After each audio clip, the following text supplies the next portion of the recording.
ఏంటది? బాప్తిసం పొంది చచ్చిపోదాం అనుకున్నావా? అట్టై నరకానికి పోతాడు. అబ్బో ఇదేదో మొత్తానికి అంత రివర్స్గా ఉంది, దేవుడికైనా ఉపయోగపడతాయి కదా అని చెప్పని, సరే ప్రభు నీ కొరకు బ్రతుకుతా అనుకున్నా. ఆ బైబుల్ మిషన్ సభల్లో అక్కడికి రాగానే ఎం సత్యం పాష్ గారు అని ఆయన నా ముఖం చూడకుండానే వాళ్ళ ఆడవాళ్ళు చెప్తా ఉంది, జాషువా డానియల్ అంట తండ్రి సంగతి బాప్తిసం పొందాడంట. ఎందుకు మనకి ఏడుస్తారు అంటే, ఏమో ఆడ మాట ఇచ్చాడంట. రాజమండ్రి వాళ్ళది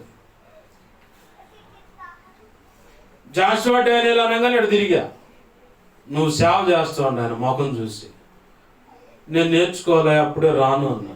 నేర్చుకునేదేదో నీకు అన్నీ తెలుసు పదా అని. అప్పటికప్పుడే పిల్లలు చూస్తాని మొదలు పెడితే వచ్చి ఎన్ని సంఘాలు ఎంతమంది సభ్యులు ఉంది, వీళ్ళ ఇంటికి కూడా పోనీయకుండా పెళ్లి చేసి సంఘం అప్పు చెబుతారని భయపడ్డా. నేను నేర్చుకోవాలయ్యా వస్తాలే అని చెప్పాను. అవసరం లేదు, ఒక 6 రోజులు ఉండి మా సంఘాల్లో వాక్యం చదువు కదా, వద్దులే వందనాలు అని చెప్పని నన్ను ఇంటికి పోనిండాను. ఎందుకు ఈ మాట్లాడుతున్నా అంటే, మక్కతో చెప్పిన మాట, నేను చచ్చిపోయిన అడిగితే ఆమె బతుకున్నంతకాలం ఇన్ని ఆదరణ కోటాలు పెట్టేవాళ్ళు మీరు, కానీ నేను బ్రతుకున్నాను. నేను బ్రతికి ఉండటం వల్ల నా వ్యక్తిగత అనుభవ సాక్ష్యం చెప్తే తెల్లారితే చచ్చిపోదాం వాళ్ళు ఇప్పుడు నిలబడి దేవుని కొరకు బ్రతుకుతున్నారు. ఆమేన్, హల్లెలూయా. దేవుని కొరకు అనేకులు మండుతున్నారు. వాళ్ళ కోసం ప్రార్థించినప్పుడు ఈ అల్పుడి మీద ఉన్న అభిషేకాన్ని తీసుకుపోయి వాళ్ళ మీద పెట్టి ప్రార్థనలో మండిస్తా ఉన్నాడు. ఈరోజు పాటల ద్వారా ఒక ప్రభంజనాన్ని తీసుకొచ్చాడు. రాబోతున్న దినాల్లో పుస్తకాల ద్వారా కూడా ఆయన అనుకున్న పని జరిగించబోతున్నాడు. అలాగనే గాక అసలు నేను ప్రభు నాకు చెప్తున్న దర్శనాలు, నేను ఇంత బాధ్యత కలిగి ఈ పనులు చేయించుకోవాలనుకున్నా నీ ద్వారా చెప్తా ఉంటే, ఆ 2015 జనవరి 28వ తారీఖున నేను రాలిపోతే ఇప్పుడు ఈ బాధ్యతలు, ఈ పరిచర్య, ఈ తతంగం అంతా ఉండేదా? మా పితరులు తెచ్చిపెట్టి నా శాపాన్ని అట్నే పెట్టిపోయేవాడిని నేను. ఆ శాపాన్ని కొట్టివేయటము, ఆశీర్వాదం ఇవ్వటము, శాశ్వతమైన నిబంధన నేను పొందటము, ఇదంతా ప్రభు కృప కాదు. నేను అనుకున్నాను మా కుటుంబం బాగానే ఉంది అనుకున్నా. ఇంచుమించు ఒక 4.5 సంవత్సరాలు గడవగానే 6వ సంవత్సరం ఎంటర్ అవుతుంది. ప్రభు మాట్లాడాడు, ఎందుకయ్యా నా బ్రతుకు, మా కుటుంబం ఇలా అవుతుంది. ఇదే లైన్లో ఆ పైన ఉన్న ఇంట్లో మా మేనత్త ఒక రోజు వచ్చింది, పెద్ద మేనత్త, అమ్మా ఇక్కడ వద్దులే వెళ్ళిపో అని చెప్పాను. నన్ను ఏయా ఇట్లా సంగతి అన్న. సరే నువ్వు జాగ్రత్త అయ్యా. ఇక ఇంట్లో కూర్చున్నా. ఆ కంప్యూటర్ బల్లోడు కొన్నాం కొత్తగా అప్పట్లో. ఇక దాని ఎదురు కూర్చుని ఆడటం మొదలుపెట్టా. ఎందుకయ్యా ఆ కుటుంబం ఎందుకు ఇలా ఉంది, నేనేంది ఇలా, ఆమె తండ్రి నా చెల్లె నా అన్ని అన్నయ్య నేనే, మా నాన్న లేడు, మా తాతయ్య లేడు, నాయనమ్మ లేదు, ఏంటి పరిస్థితులు, ఎందుకు ఇంత ఘోరంగా. నేను బోర్ని ఏడ్చాడు, శబ్దం బయటికి రాకుండా లోపల మూలుగుచ్చా. మళ్ళీ మా అమ్మ పక్కనున్న గదిలోంచి ఇటు వచ్చి ఎందుకు ఏడుస్తున్నారని, ఆమె ఏడుస్తుందని చెప్పని అటు ఇటు తొంగి చూసుకుంటూ ఏడుస్తూ ఉంటే మెల్లని స్వరం నాకు వినపడుతూ ఉంది. ఎందుకు ఏడుస్తున్నావు? చుట్టూ చూసుకున్నా. నేను గబ్రియల్ అనే దేవదూతనే అన్నాడు. నాతో పాటు మిఖాయిలు, కొంత దేవదూతల పరివారం ఇక్కడ నీ చుట్టూ ఉంది. నువ్వు ఆ క్రాస్ సరిగా, నేను ఇప్పటికీ కుర్చీ వేస్తా దేవుని కోసం, నా విశ్వాసం అది.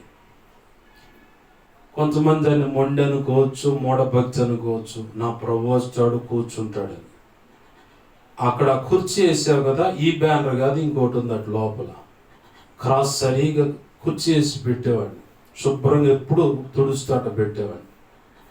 ఆ క్రాస్ సరి కుర్చీ వేసావు కదా, త్రిత్వమైన దేవుడు యేసయ్య అక్కడ వచ్చి కూర్చున్నాడు అని. ఇంకప్పుడు ఇంకో కోణంలో ఆడటం మొదలుపెట్టా. ఎందుకయ్యా మమ్మల్ని ఇంతగా ప్రేమిస్తున్నావు? అంతకుముందు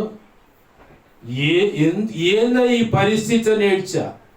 మా బ్రతుకులేంది, ఇట్టుని ఏంది, మేము ఎక్కడున్నాం, ఎక్కడికి వచ్చాం, ఎందుకు ఇంత దుర్బలమైన పరిస్థితి, ఇంత దారిద్ర్యంలోకి ఏంది ఈ పరిస్థితి అని ఏడుస్తూ ఉంటే, ఆయన పలికిన మాటలు, ఏది గబ్రియల్ దేవదూత పలికిన మాటలు విని అసలు మమ్మల్ని ఎందుకు ఇంత ప్రేమిస్తున్నావు అని ఏడ్చేగా. అప్పుడు యేసయ్య మాట్లాడటం మొదలు పెట్టాడు.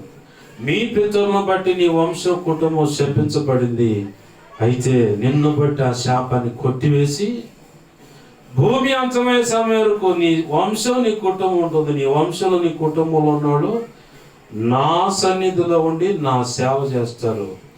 ఇదే నేను నీతో చేస్తున్న నిత్య నిబంధన.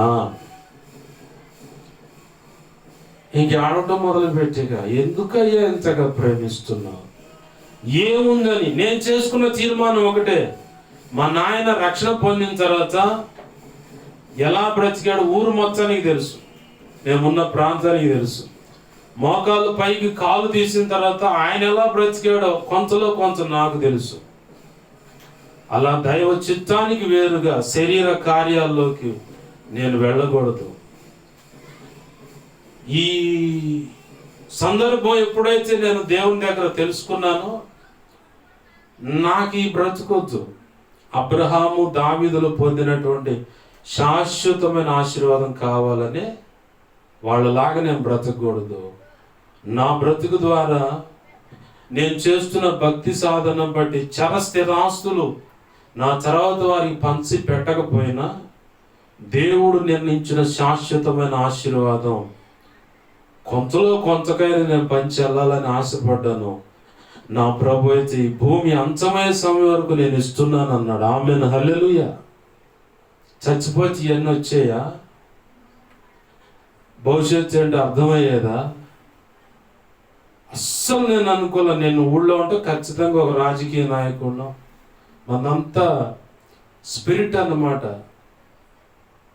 నేను అప్పుడప్పుడు అంటా ఉండాడు మా వాడితో, మా తాత అంతా మా నాన్నంత మంచోడిని కాదు నేను. ఏంది, మా తాత మిడియాలం, మయ్య కొంచెం సాత్వికంగా ఉంటాడు, ఆయన కూడా మిడియాలమే. వాళ్ళిద్దరికంటే కూడా ఇంకా మిడియాలం ఈ బండి. కానీ ప్రభు కృప అటుగొట్టి ఇటుగొట్టి అటుగొట్టి ఇటుగొట్టి ఇటు తెచ్చాడు ఆయన. లేకపోతే ఒకడి మీద పగ అంటే వాడి సంగతి తేలవలసింది, అటు ఇటు తేలిపోవాలి ఎల మీదకి వెళ్ళిన తర్వాత. అలాంటి పరిస్థితులను కూడా దేవుడు సరిచేసి దేవుని పాదాలకు ఒకవేళ అలాంటి పరిస్థితులు ఉంటే అప్పచెప్పి ఆయన కార్యం చేసేదాకా ఓపికతో ప్రార్థన చేస్తూ చూడటం నేర్పాడు. ఆమేన్, హల్లెలూయా.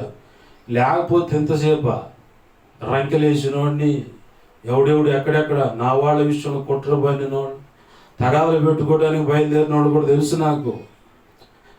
తల వెంట్రుకలు తీసుకుపోయి చాతపడి చేసినోడు తెలుసు, ఇప్పటికి మానక చేస్తున్నవాడు తెలుసు, చేపిస్తున్నవాడు తెలుసు. సైలెంట్గా ఉండడానికి కారణం ఏంటంటే దేవుడు. ఆయనైతే కరెక్ట్గా కొలతేస్తాడు, కరెక్ట్గా కోటింగ్ ఇస్తాడు, కరెక్ట్గా అన్ని లెక్కలు తెలుస్తాడు. ఇప్పుడు నాలో కూడా ఒక డౌట్ ఉంది. నేను ఎన్ని ప్రార్థన చేస్తున్నాను, ఎందుకంటే ఆలస్యం చేస్తున్నావు అంటే, ఉందరు అబ్బాయి ఒక రోజు ఎంత ఘోరంగా ఉంటుందో వాళ్ళ పరిస్థితి నువ్వు చూస్తూ ఉండవు. దైవ చిత్తానికి దేవునికి వ్యతిరేక అడుగులు వేసే వ్యక్తుల యొక్క విషయాలు ఇవన్నీ. నువ్వు ఒకవేళ ఈ రెండో కోణంలో భక్తి సాధన చేస్తూ నేను ఇది అడిగాను నాకెందుకు లేదు, ఇది అడిగాను నాకెందుకు, నేను సెల్ ఫోన్ కావాలని నేనుగా ప్రయత్నం చేయాలి. వాక్యాలు వినాలయ్యా, నాకు సెల్ ఫోన్ నీ చిత్తమైతే అంటే మా మేనత్తను, పెద్ద మేనత్తను కదిలిచ్చి ఆమె చేత ఇప్పించాడు. దూర ప్రాంతానికి వెళ్ళి బైక్ కొనాలనుకోండి, బైక్ కావాలి ప్రభా, నీకు ఇష్టమైతే నీ పని కోసం అంటే మా నాయనమ్మను కదిలిచ్చి ఆమె చేత 12 కిస్తీలు కట్టించి ఆ బైక్ ఇప్పించాడు. నేను పోయి అప్పు చేయను ఎక్కడ కూడా తొందరగా, దేవుడు అనుమతిస్తేనే ఏదైనా చేస్తా. బైక్ ఎందుకు పోయింది ప్రభు అంటే నేనే పోవాలని అనుమతి ఇచ్చాను. ఆ తర్వాత కూర్చొని ఆలోచిస్తే దానివల్ల ఎంత ప్రమాదకరంగా చావగలరో అటువంటి భయంకరమైన చాతబడి క్రియలు చేపించారు. ఉన్నారు మంచోళ్ళు, ఇప్పటికీ అదే పనిలో ఉన్నారు. ఇప్పుడు ఈ బండి మీద ఉంది వ్యవహారం అంతా. నా ప్రభు ఉన్నాడు కాబట్టి, ఆయన ప్రత్యేకంగా ఏర్పాటు చేసుకున్నాడు కాబట్టి, చదువుకున్న లేఖనం ఏంటి మూలవాక్యం? క్రీస్తు ప్రేమ నుండి ఎవడు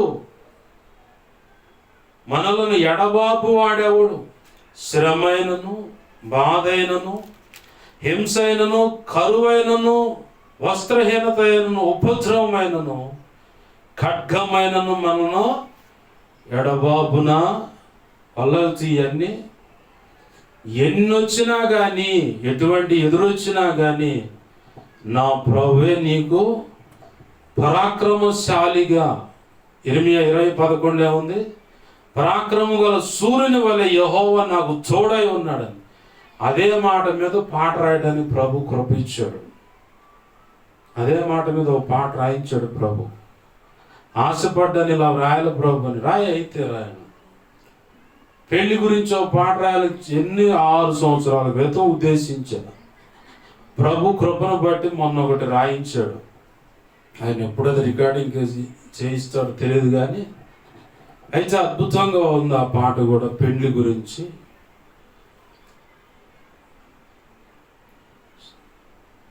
టైట్ అంటే పాట ఆలోచిస్తా ఉన్నాను, దాని గురించి చెప్తా అంటే వద్దన్నాడు దేవుడు. ప్రభు చిత్తం ఎలా ఉంటుందో. ప్రభునందు ప్రియమైన దేవుని బిడ్డలారా, ఆలోచించండి, ఆవేశమొద్దు. నేను అనుకున్నది దేవుడు చెయ్యలేదు కాదు. నీవు అనుకున్నది దేవుడు ఒకవేళ నీకు ఇస్తే దాన్ని కరెక్ట్గా యూజ్ చేసుకోగలవా? జాగ్రత్త చేసుకోగలవా? దాన్ని జాగ్రత్తగా అనుభవించగలవా? అటువంటి పరిపక్వతలో నీ మెదడు కానీ, తలంపుల ఊహలు కానీ, హృదయం, మనస్సు కానీ, ప్రవర్తన అన్నీ కరెక్ట్గా ఉన్నాయా? అన్నీ కరెక్ట్గా లేకుండా నాకు అది ఇవ్వలేదు, అది ఇవ్వలేదు అని బాధపడుతూ ఉంటే నా ప్రభు అంటాడు కొద్దిగా సమయం ఉంది. రోమా 8:28 ప్రకారము, కాగా తన దయా సంకల్పం చొప్పున ఆయన పిలుచుకున్న వారికి, ప్రత్యేకంగా ఏర్పాటు చేయబడిన వారికి సమస్తం మేలుకై సమకూడి జరుగుతున్నవి అనేది బాగా గుర్తుపెట్టుకో.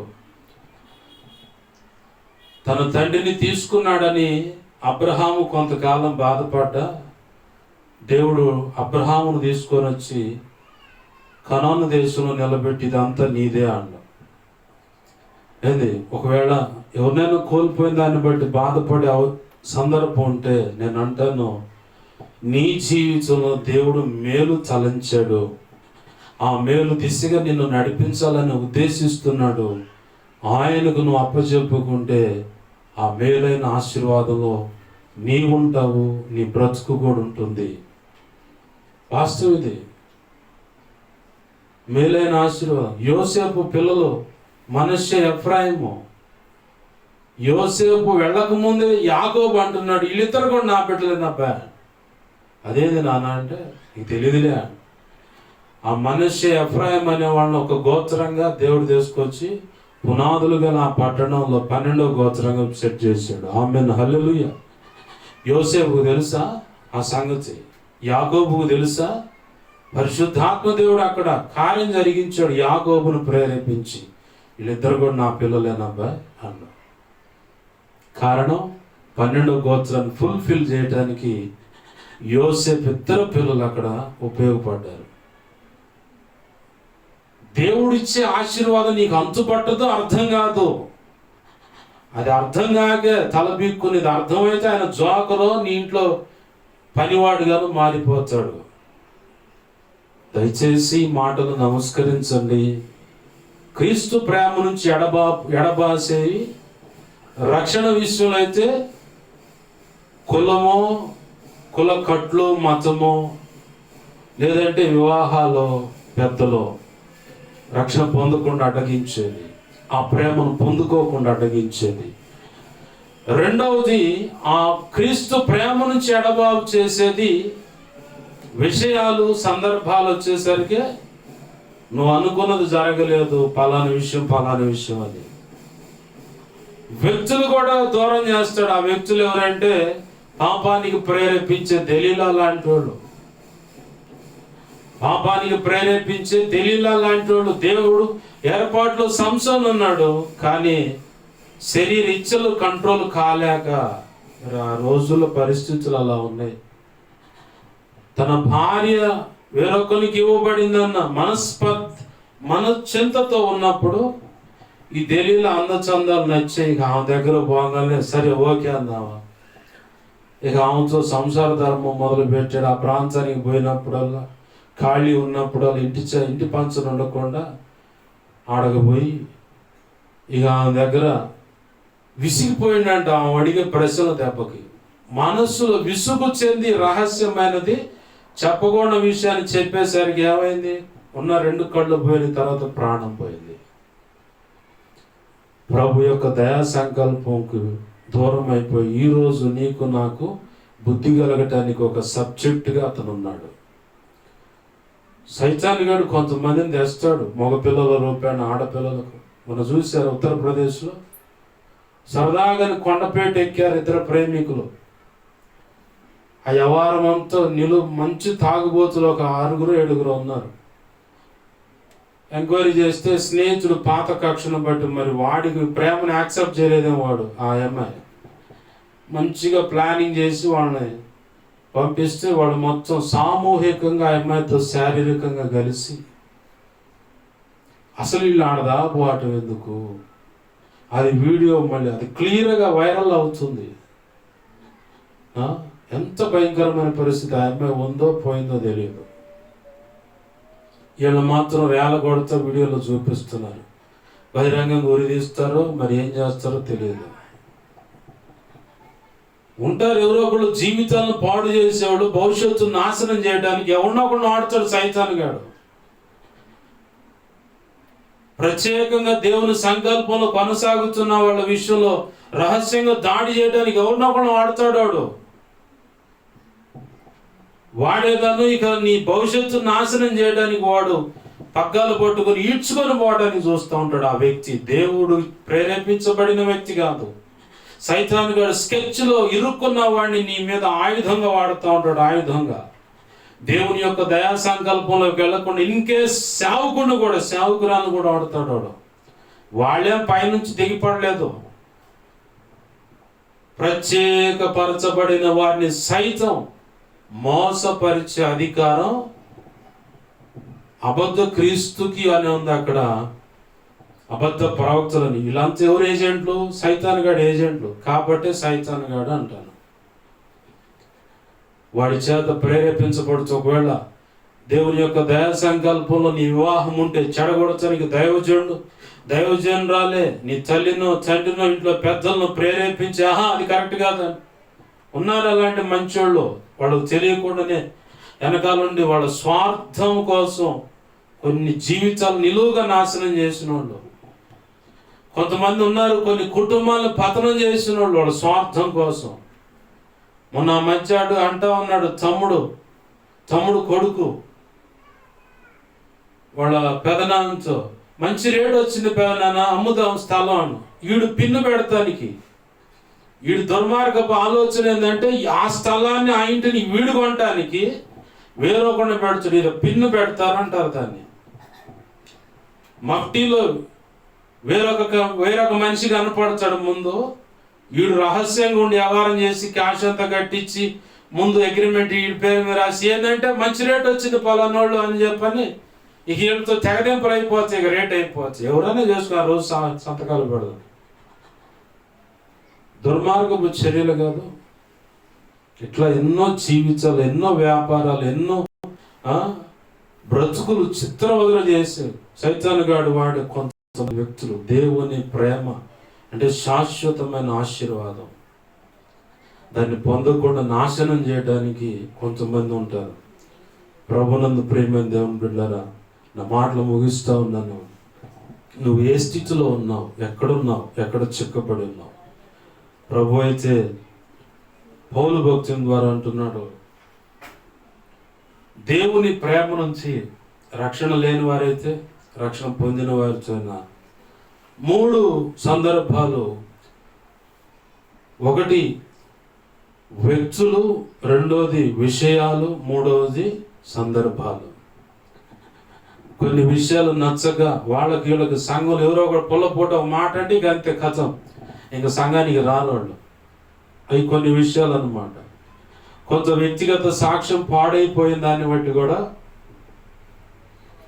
నా సాక్ష్యం పాడైంది కాబట్టి నేను రాను. వాస్తవానికి ఎవడుకుంది ఇక్కడ భూమి మీద సాక్ష్యం సరైన రీతిగా ఆయన ఎదుట నమ్మకంగా బ్రతుకుతూ తన వ్యక్తిత్వాన్ని కాపాడుకుంటూ నడుస్తున్న దాన్ని బట్టే ప్రభు దాన్ని క్రీస్తు పరిమళ సువాసన అంటే సాక్ష్యంగా మార్చాడు.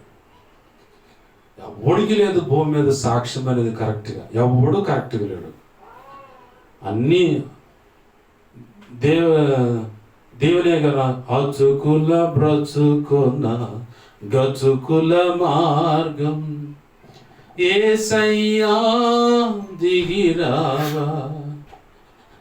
ఈ పాట రాసుకున్నా ఆయన.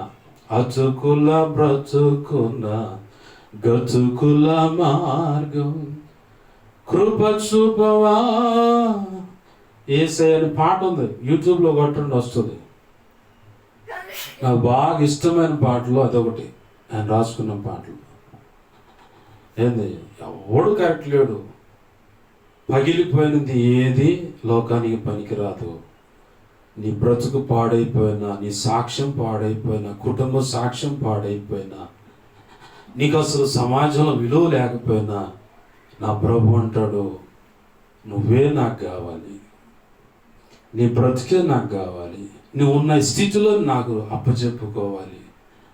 నీ కుటుంబ స్థితి నాకు బాగా తెలుసు, నేను మారుస్తా స్థితిగతులను, నాకు అప్పచెప్పుకుంటావా? నేను మిక్కటమైన అంటే శాశ్వతమైన ప్రేమతో నిన్ను ప్రేమించుతున్నాను అంటున్నాడు ఆయన. శాశ్వత శోభాతిశయముగాను బహుతరములకు సంతోష కారణముగాను నిన్ను చెయ్యనుద్దేశించాను.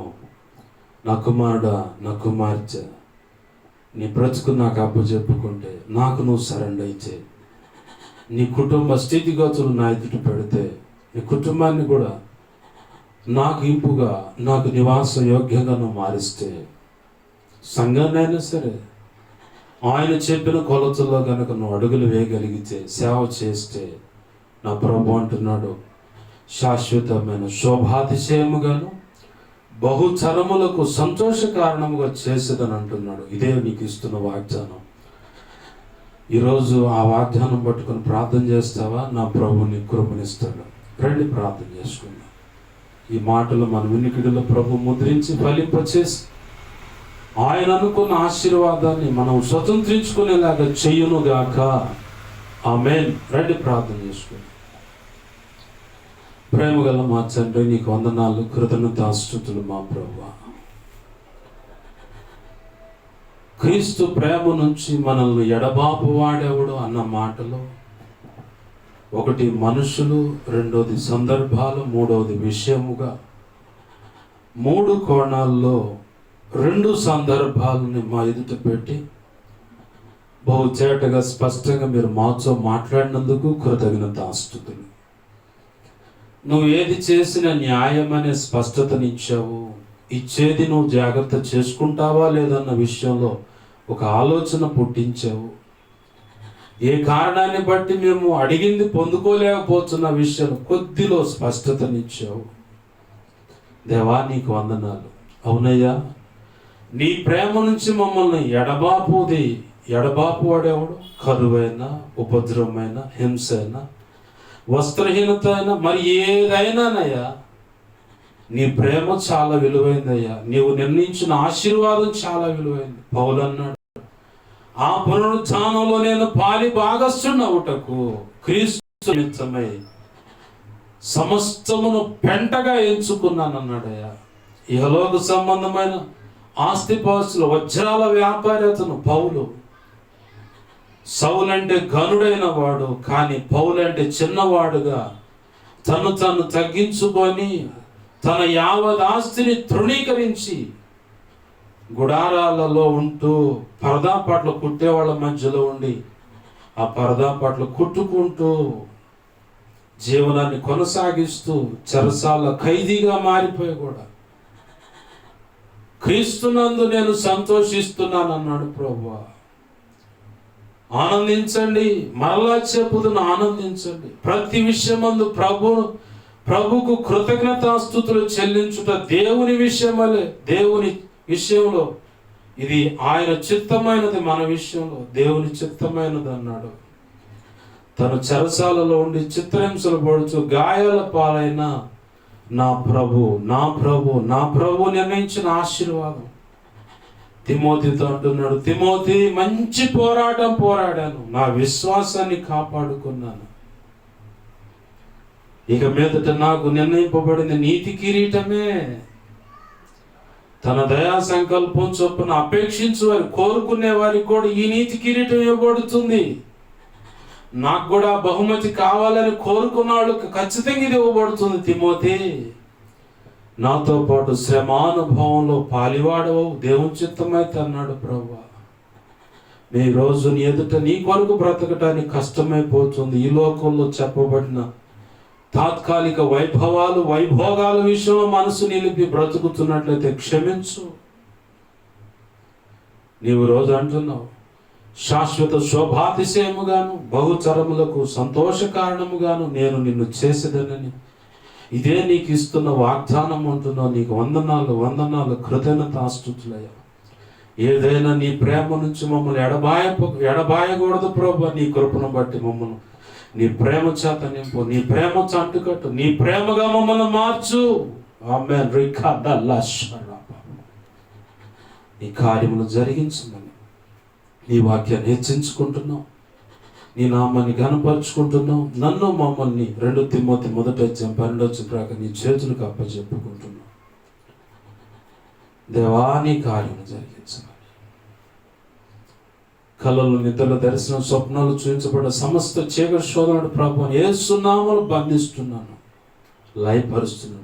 లయపరిచిన కృతజ్ఞతాస్తుతి.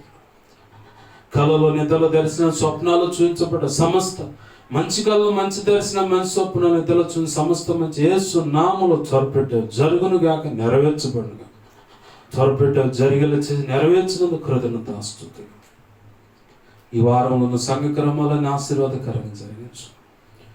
ప్రాంత ప్రజలను, సంఘ బిడ్డలను, సమస్త సంఘాలను ఆశీర్వదించి కృపల వర్తిల్ల చేయమని యేసు నామములోని ప్రార్థన సమస్తం పొందుకొని మహింపరుచుకుంటున్నాం మా తండ్రి.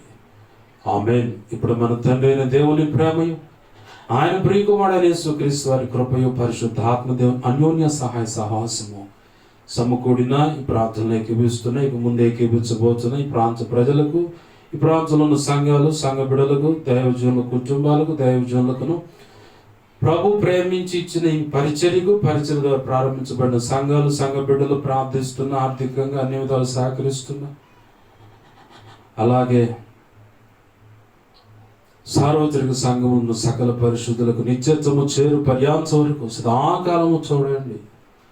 ప్రభు ఈరోజు సెలవిచ్చిన శాశ్వత శోభాతిశయంగాను బహుతరములకు సంతోషకరణముగాను అన్న వాగ్దానాన్ని స్వతంత్రించుకునేలాగా చేసి ఆయన కృపలో వర్ధల చేసి మనము ఆయన మహింపరిచేలాగా చేయునుగాక. ఆమేన్. యేసు రక్తమునకేచి, ప్రవేశ రక్తమునకేచి, ప్రవేశ నామము సంపూర్ణమైన విజయం కలుగునుగాక. ఆమేన్. అపవాది వాడి దోతలు, చీకటి, అంధకార శక్తులు, క్రియలు అవి ఎంత ప్రమాదకర మాదిరి అవి ఏవైనా వాటన్నిటికీ అనంత నాశనం, సర్వనాశనం, నిత్యనాశనం కలుగునుగాక. ఆమేన్. యేసు రక్తమునకి జయము, జయము, జయము. ఆమేన్. హల్లెలూయా, హల్లెలూయా, హల్లెలూయా. అందరికీ వందనాలు.